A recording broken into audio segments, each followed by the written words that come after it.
Bonjour, comment vous allez? Aujourd'hui, je suis fier de vous faire encore montrer un tuto.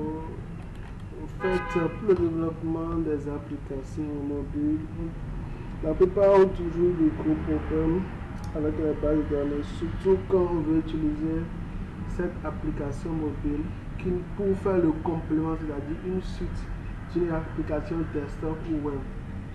Dans ce cas, je vais plus m'accentuer sur les tutos, comment le réaliser, comment réaliser une application Android sans passer par le web service, ni utiliser l'analyse d'un projet.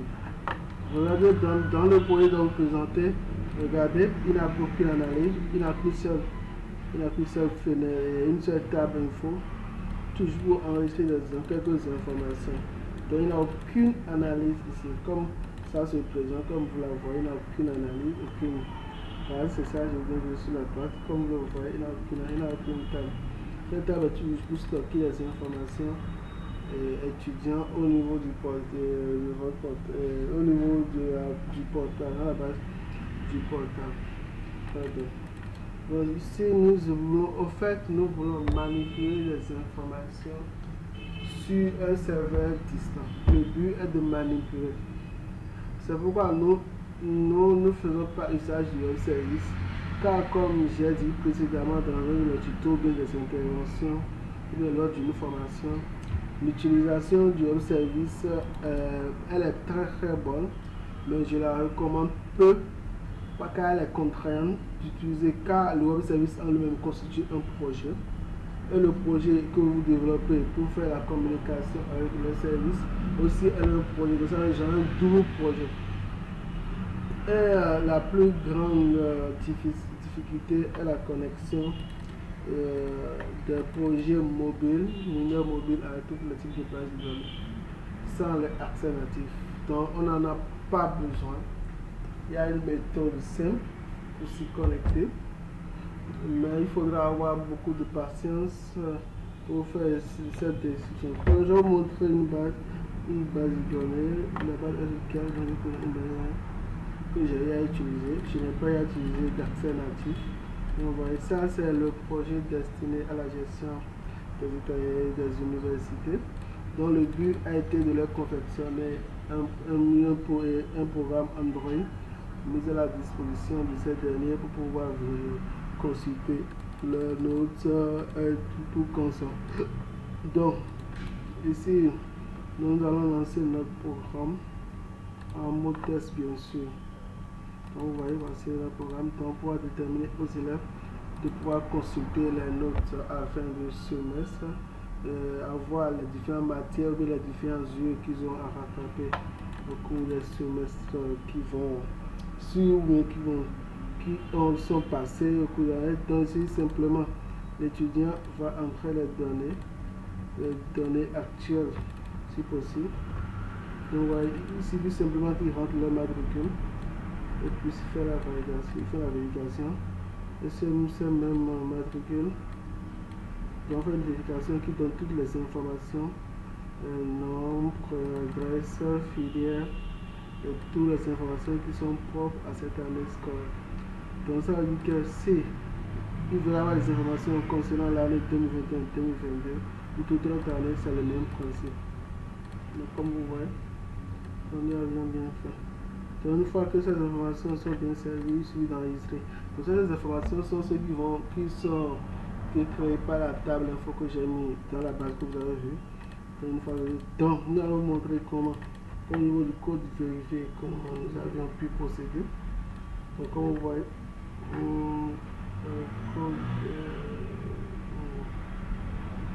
instant, vous avez le paramètre de ça. Donc, c'est ça qui est plus important. C'est ça. Donc, ouais. Ici, nous avons utilisé aucune fonction du double langage important pour le travail. Donc, ici, nous avons dépendant seulement. Nous faisons d'abord la connexion qui se fait par programmation pour se connecter au serveur. Donc, elle est même plus rapide que ceux qui font usage du web service, parce que le web service ne sert que d'intermédiaire entre la base de données en ligne et le programme en en elle-même. Ici, lui s'attaque directement au serveur, à la base de données et c'est plus rapide qu'un service parce que c'est du pur SQL. Il n'y a rien ici qui nous relate. Vous avez ici, c'est par exemple cette information, c'est de faire avoir les différentes informations sur l'étudiant à partir de son matricule. Vous avez vu, avec la fois chaîne construite, ils ont défini les liens de vie. Donc, vous avez la même chose. Donc, regardez très bien. Il n'y a que du SQL pour pouvoir avoir des informations. Après, on fait la fonction enchaîner une déclaration, ce qui est normal. Une fois que la requête est finie d'exécuter, on a mis la déclaration. Vous-même, il faut bien observer. Et la dernière, ici, permet de déterminer la filière, le code de la filière dans lequel c'est cette dernière. On va acheter la création. Donc, une fois que nous avons fini, nous faisons l'enregistrement. Donc, au relancement, c'est une modification. Donc, je retourne en arrière, donc j'ai encore relancé mon programme. Donc, pour montrer comment ça s'est actualisé. Donc, comme vous avez vu, vous voyez, c'est comme ça que ça se comporte. Donc, toutes les informations sont intégrées. Nous sommes au niveau du menu. Donc, maintenant, nous allons lancer notre programme. Et comme vous voyez, donc, nous avons automatiquement les informations qui sont en local.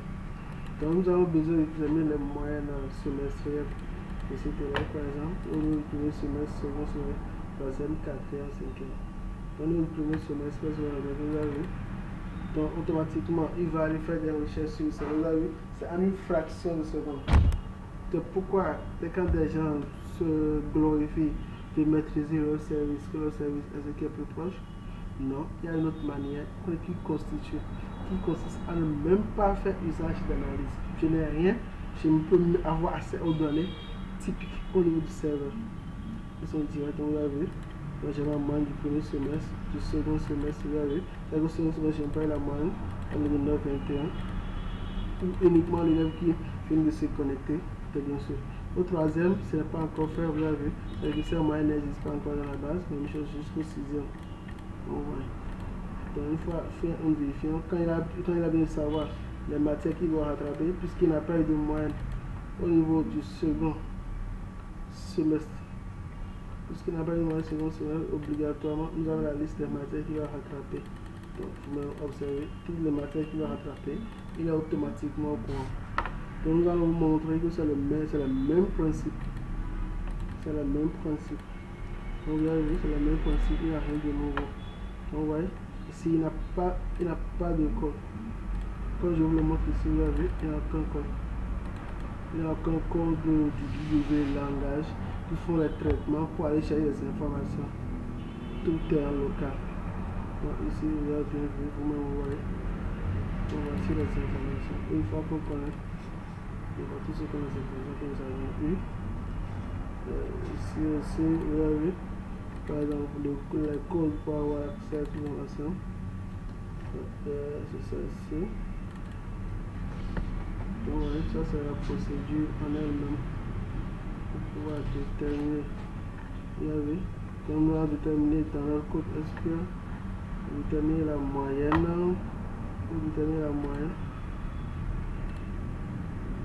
Donc, comme vous la voyez sur la droite, déterminer la matière. Les matières, c'est-à-dire les matières qu'on devrait rattraper. Donc, ça veut dire qu'avec cette manière de fonctionner, c'est du pur requête SQL. Donc, les données ne sont pas actuellement disponibles dans lequel il ne faut pas déterminer la construction. On va utiliser la fonction H déclaration sur les. C'est tout vous montrer. Donc, aucune base, nous avons fait usage d'aucune base pour effectuer notre travail. Nous avons fait une base plutôt, mais aucune analyse, car on aura besoin. Sinon, plutôt, il faut ce qu'on appelle une exportation de la base existante, c'est de la base dans le projet, on doit de l'autre côté pour pouvoir fonctionner. Pas besoin. Donc, il se voit même que ça peut être une base SQL, MySQL, PostgreSQL, quelle que soit la base. La connexion se fait plus paisiblement. Donc, merci de vous avoir suivi. Donc, très bientôt pour la nouvelle vidéo qui va montrer comment fonctionne le programme en elle-même.